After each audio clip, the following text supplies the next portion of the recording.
खुलुमबाय लोगोफोर, गिबियावनो आंनि चेनेलाव नोंथांमोन बयखौबो बरायग्रोनाय जाबाय।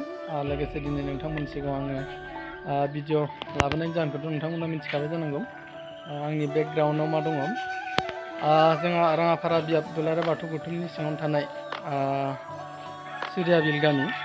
बे स्वर्गव गामियाव आङो जोंहा बाथौ सिबिसालि, बे बाथौ सिबिसालिखौ माने आर'नाइ पेन्टिं होदों आरोना। बे आर'नाइ पेन्टिं होनाया माबायदि जादों, माबायदि जाबावनांगौमोन, बेखौ नोंथांमोननो आङो एसे दिन्थिनो नागिरदों आरोना। दा नोंथांमोना भिडिअखौ फारि नायलांदो माबायदि जायो।